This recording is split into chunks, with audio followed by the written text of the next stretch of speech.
آداب دوستو، سی کے اردو افسانہ لیکچر سیریز میں آپ سبھی کا خیر مقدم ہے۔ آج کے لیکچر کا عنوان ہے جدید اردو افسانے میں وجودیت۔ اردو افسانہ سیریز کے تحت ہم نے افسانے کے فکری و فنی پہلوؤں پر گفتگو کی ہے۔ اس کے علاوہ مشہور افسانہ نگاروں کی جو افسانہ نگاری ہے اس کا بھی جائزہ لیا ہے، اور اردو افسانے میں جو مختلف رجحانات و میلانات رہے ہیں ان پر بھی سیر حاصل گفتگو ہوئی ہے۔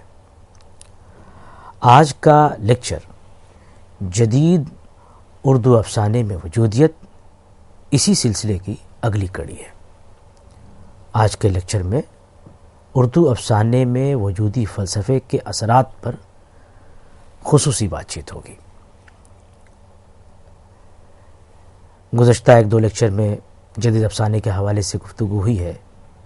ان لیکچر کی مدد سے ہمیں یہ معلوم ہوا ہے کہ ترقی پسند افسانے کے بعد جدید اردو افسانے کا دور شروع ہوتا ہے۔ ان خطبات کی مدد سے آپ نے یہ بھی جانا ہے کہ اردو میں جدید افسانہ مغربی افکار و تصورات کا مرہون منت ہے۔ آپ اس سے بھی واقف ہوئے ہیں کہ عہد حاضر میں مغربی افکار و نظریات کو جدید رجحانات کا درجہ حاصل ہوا، جس کی وجہ سے مغربی نظریات کو پیش کرنے کا شعور اور اس کا احساس بڑھا ہے۔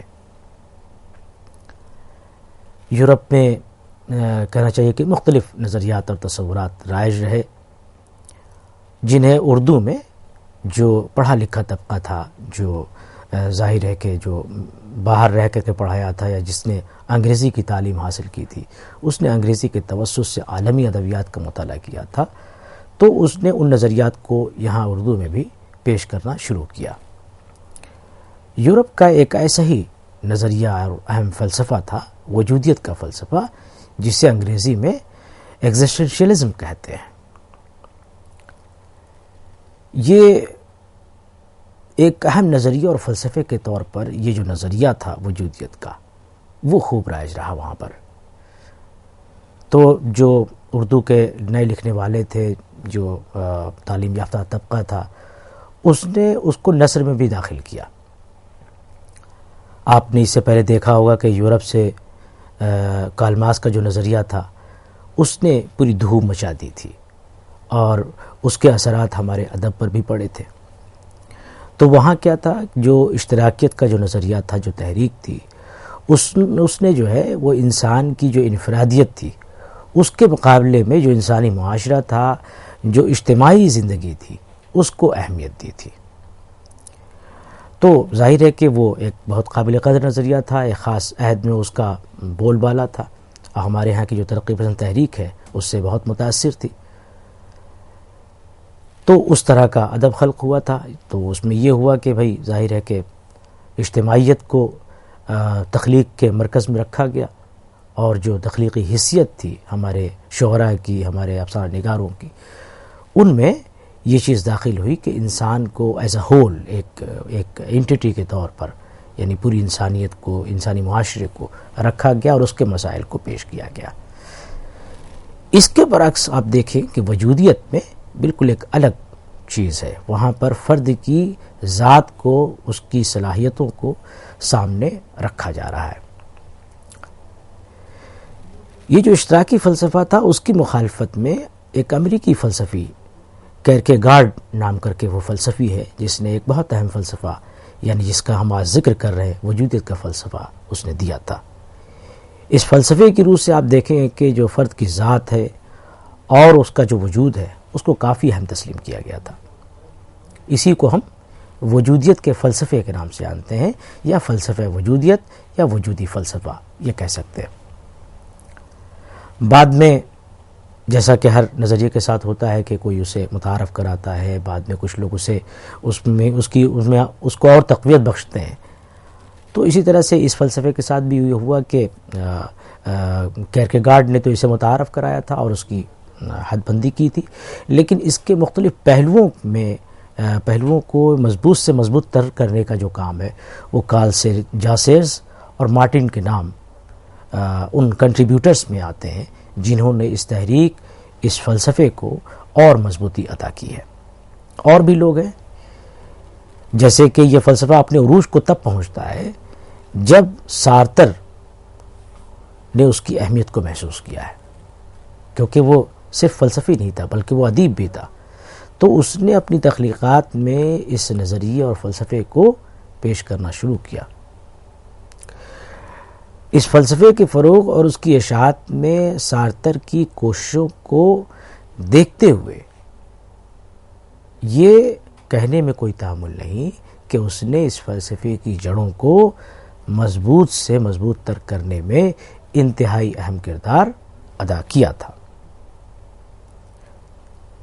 اجتماعی زندگی کا جو برانڈ جسے امریکی فلسفی اور اشتراکیت کے علمبردار اپنی تحریروں میں پیش کر رہے تھے، اسے فروغ دے رہے تھے، اس سے کنارہ کشی کرنے والے ادباء و شعراء نے اپنی نگارشات میں، اپنی تحریروں میں، افسانوں میں، اپنی تخلیقی سرگرمیوں میں وجودیت کو اس کا جز بنا کر انسان کی انفرادیت اور انسان کی جو انفرادی صلاحیت ہے، اس کی جو جبلی صلاحیت ہیں، ان صلاحیتوں کو بھرپور انداز میں پیش کیا ہے اور ادب میں وجودی فلسفے کو شدت سے آگے بڑھایا ہے۔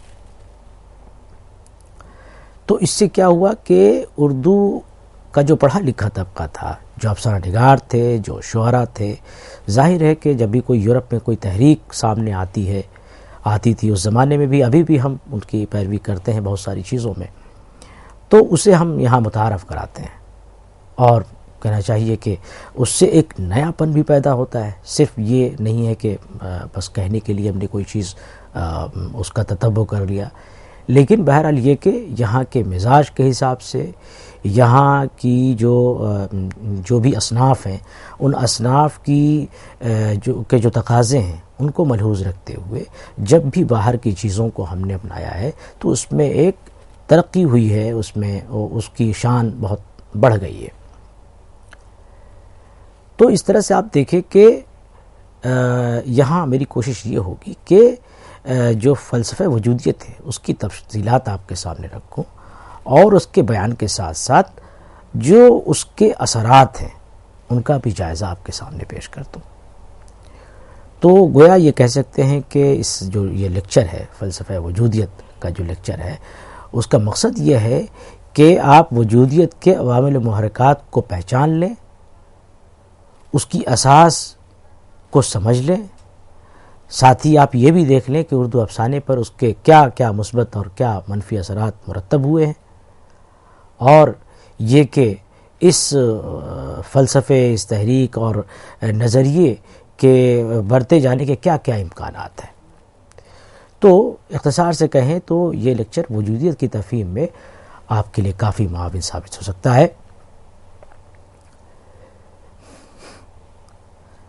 آپ عالمی تاریخ کا مطالعہ کریں تو معلوم ہوگا کہ یورپ میں جنگ عظیم کے بعد ایک تحریک اور رویے کی حیثیت سے وجودی فلسفہ سامنے آیا۔ یہ ایک ایسا فلسفیانہ رویہ ہے جس میں یہ بات بتائی جاتی ہے، اس کی وضاحت کی جاتی ہے کہ خودی کیا ہے اور اس کے ذریعے کون کون سے کام انجام دیے جا سکتے ہیں۔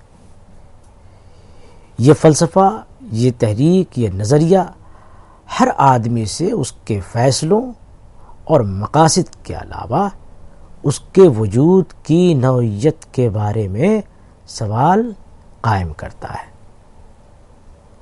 اس طرح وجودیت کے فلسفے کے توسط سے فرد کی آزادی اور فرد کی سماجی زندگی کے علاوہ اس کے تمام جو معاملات زندگی ہیں، خواہ ان معاملات کا تعلق مذہب سے ہو یا سیاست سے ہو یا معاشرت سے ہو یا پھر یہ کہ جنسی مسائل سے ہو، تمام مسائل سے ان کے متعلق بات کرنا اور انہیں تخلیقی فکر اور حسیت میں شامل کرنے کی سعی وجودیت کہلاتی ہے۔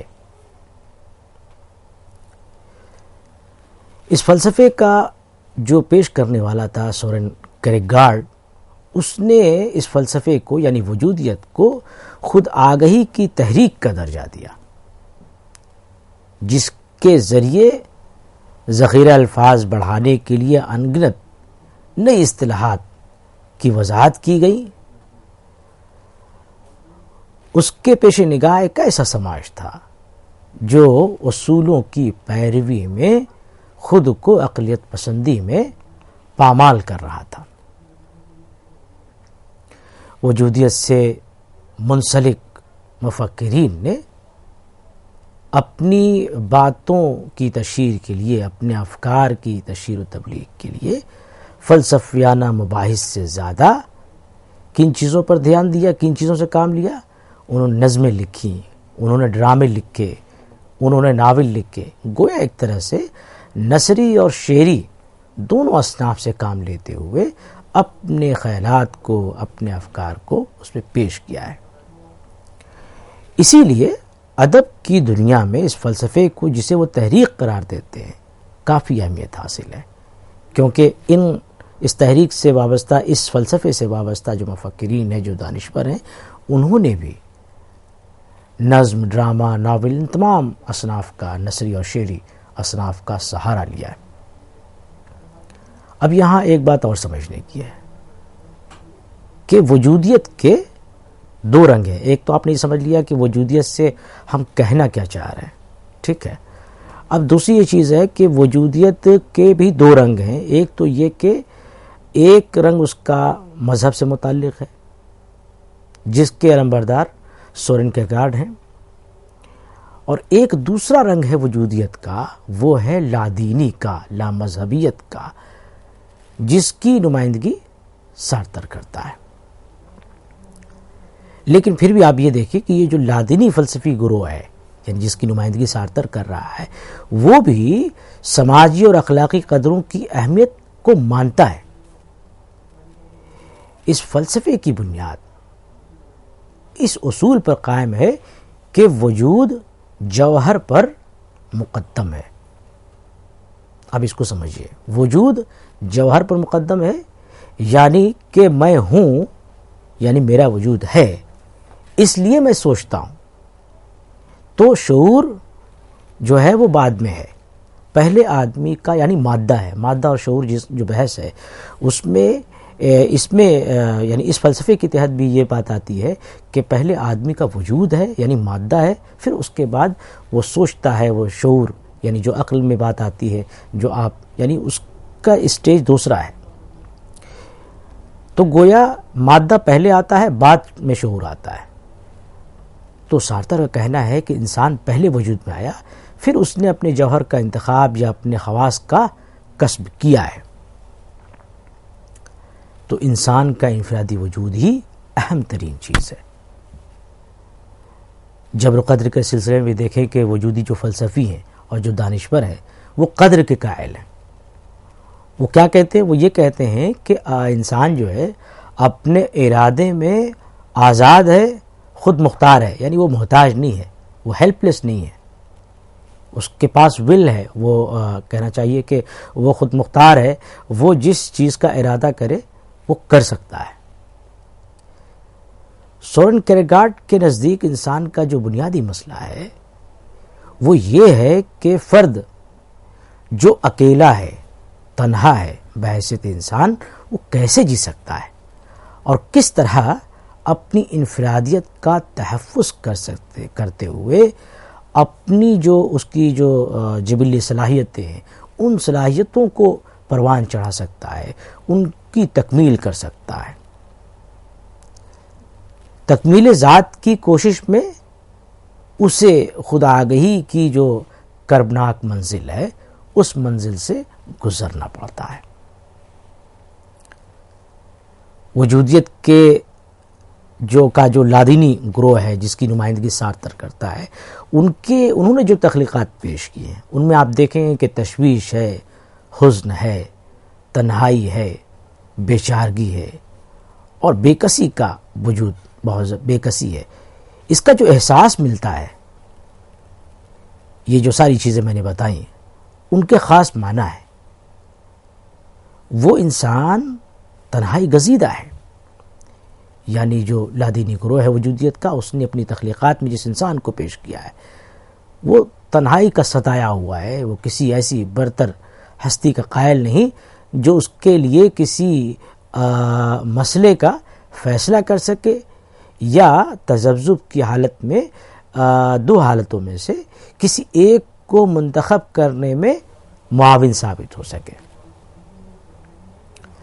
لادینی وجودیت کے جو علمبردار ہیں، جو دانشور ہیں، ان کی تحریروں میں جو یاسیت ہے، جو قنوتیت آئی ہے، وہ اسی راستے سے آئی ہے کہ وہ تنہائی کا ستایا ہوا ہے۔ سارتر کے علاوہ ایک بڑا اہم نام اس گروہ سے تعلق رکھتا ہے، وہ ہے البرٹ کامیو کا نام ہے، وہ بھی اسی لادینی وجودیت کا علمبردار ہے۔ اس کے نزدیک تو ایک چیز ہے کہ واحد جو فلسفیانہ مسئلہ ہے وہ خودکشی کا مسئلہ ہے۔ وہ یہ بھی مانتا ہے کہ آدمی جو ہے وہ ہمیشہ پرگندہ حال رہتا ہے، خستہ حال رہتا ہے۔ اس کی تحریروں میں آپ اس کی تحریریں پڑھیں تو اندازہ ہوگا کہ اس میں انفراد پسندی کا جو انتہائی درجہ ہے اس کا برملا اظہار ہوتا ہے۔ اب آپ وہ پس منظر دیکھیے جس پس منظر میں یہ فلسفہ، یہ جسے اس فلسفے کے پیش کرنے والے کہتے ہیں کہ یہ تحریک ہے، ایک تحریک کے طور پر پیش کرتے ہیں، جس دور میں آیا ہے وہ دور ایسا تھا کہ عالمی سطح پر نہ صرف سیاسی طور پر بلکہ ادبی دنیا بھی نت نئے تصورات سے آشنا ہو رہی تھی۔ آپ دیکھیں کہ ایک طرف روس میں دوستویسکی اپنی مشکلات اور پریشانیوں کو اور آزادی کی خواہش کو اپنی تخلیقات میں پیش کر رہا ہے، وہیں دوسری طرف آپ دیکھیں کہ جرمنی کا شاعر نیتشے وہ عوام میں جو جلن جو پنپ رہے سخیانہ اور سخیانہ پن ہے اس کے خلاف، اور جو رسوم و رواج ہیں اس کے خلاف وہ پرجوش طوفان برپا کر رہا ہے۔ تو پہلی جنگ عظیم کے بعد مغربی دنیا میں اور دوسری جنگ عظیم کے بعد پوری دنیا میں روایت و اقدار کے خلاف بغاوت کی ایک لہر ہمیں دکھائی دیتی ہے۔ اب یہ دیکھیے کہ ویسے دور میں وجودیت سامنے آتی ہے اور اس کی خوبی یہ ہے کہ اس کے ذریعے اس بات کا اثبات ہوتا ہے کہ مسلمہ جو حقیقت ہے وہ اہم سچائی نہیں ہے کہ جس سے ہر آدمی اتفاق کر لے، اس کے برخلاف ذاتی سچائی اصل اور اہم چیز ہے، اور اس ذاتی سچائی کا اعتراف انسان کی خود ہی کرتی ہے۔ انسان کے اندر جو سچائی ہے، جو صداقت ہے، اس کا اعتراف انسان کی خود ہی کرتی ہے۔ تو گویا اس فلسفے کے تحت یہ بات ثابت کی گئی ہے کہ ہر شخص اپنے عمل کے معاملے میں کشمکش اور تصادم کا شکار ہوتا ہے، اور اسی میں زندگی کا سفر وہ طے کرتا جاتا ہے۔ زندگی کے سفر میں آدمی کی یہ جو کشمکش ہے اس کے انکشاف ذات کے لیے ضروری ہوتی ہے، ناگزیر ہوتی ہے۔ اس طرح آپ دیکھیں گے کہ وجودی فلسفے نے انسان کو اپنی ذات پر بھروسہ کرنے کی تحریک دی ہے، جو کہ خود اپنے آپ میں ایک بہت بڑا کارنامہ ہے۔ وجودی فلسفے کے ماہرین نے اور اس کے علمبرداروں نے جس طرح ادب تخلیق کیا، اس کی خوبی اور خصوصیت یہی ہے کہ اس میں جو ہے دانستہ طور پر بے ترتیبی کو پیش کیا گیا ہے۔ کیوں پیش کیا گیا؟ وہاں افکار کو وضاحت سے نہیں رکھا گیا، مبہم انداز میں پیش کیا گیا۔ وجہ اس کے پیچھے یہ تھی کہ وہ یہ سمجھتے تھے کہ جب ان کی تحریریں پڑھیں گے لوگ تو اس بے ترتیبی میں الجھ جائیں گے، اور پھر اپنی صلاحیت استعمال کر کے اپنی کوشش سے اس متن کی یا ان کے جو وجودیت کے علمبردار ہیں ان کے متون کی تہ تک پہنچنے کی کوشش کریں گے۔ اس کی ضرورت کیوں محسوس ہوئی؟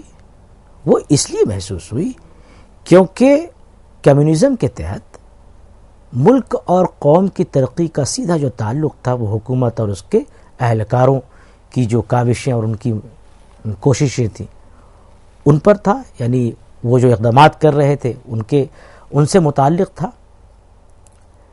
لیکن حکومت اور حکومت کے عہدیداروں کے توسط سے جو فلاحی اسکیمیں لانچ کی گئیں اس سے کیا ہوا، یہ ہوا کہ جو فرد تھا وہ حاشیے پر چلا گیا.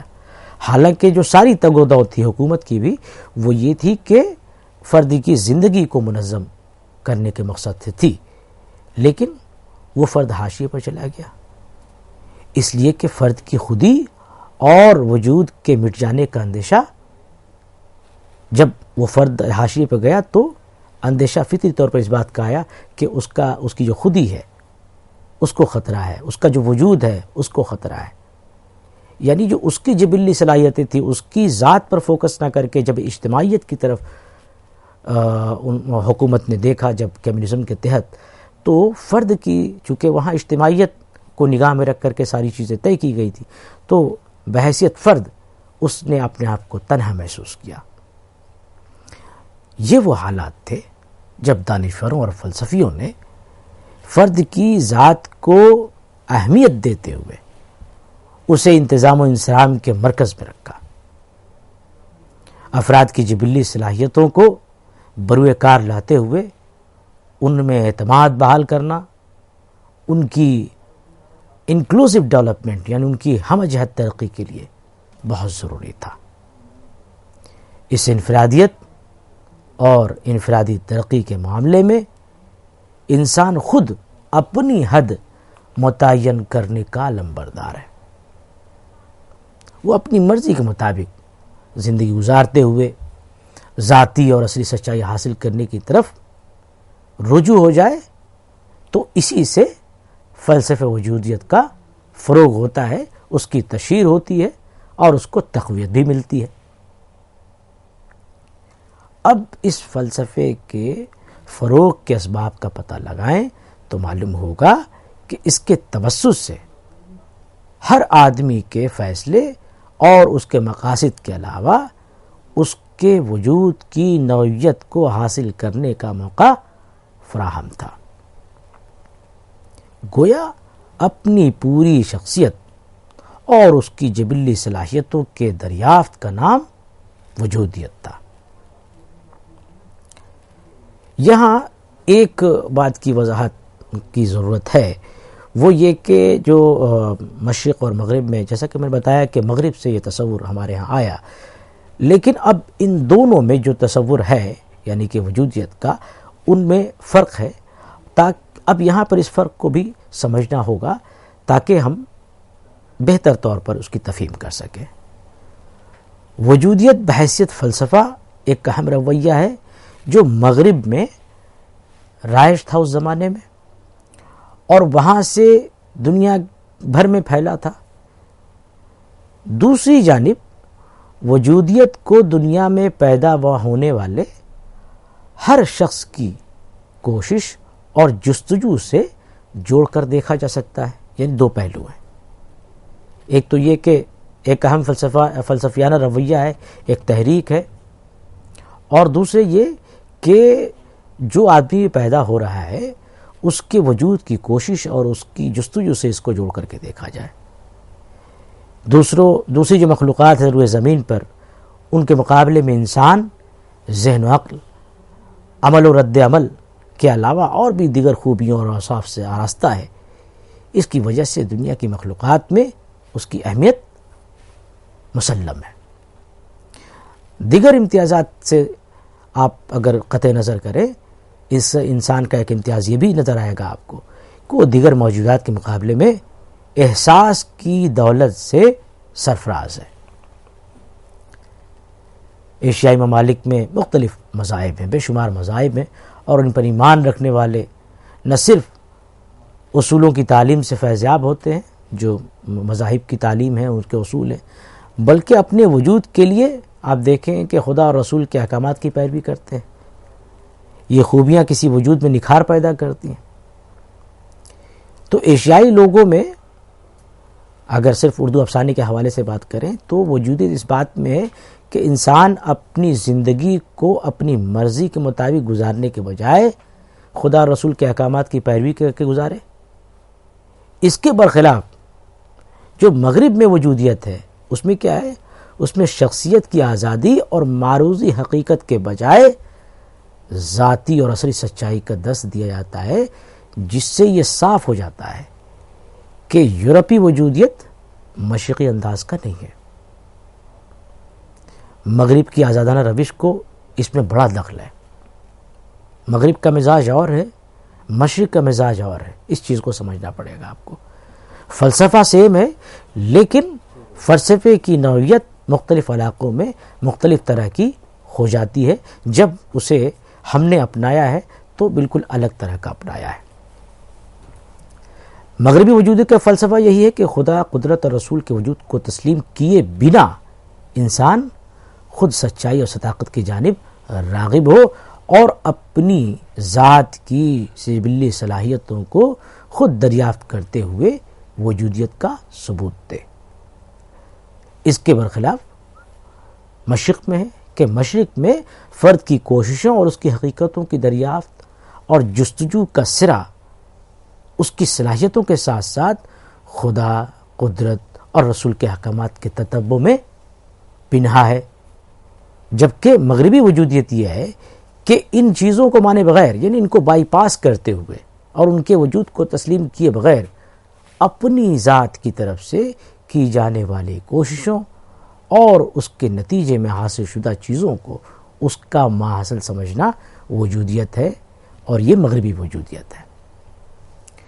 تو اس سے یہ بھی ظاہر ہوا کہ جو وجودیت کا ملحدانہ رویہ ہے، جو وہ گروپ ہے جو لادینی اور لامذہبی گروپ کے نمائندے ہیں، اس کی جو گرفت ہے اور جو پکڑ ہے وہ اس فلسفے کی بنیادی ساخت میں بہت گہری ہے. بہت بہت شکریہ.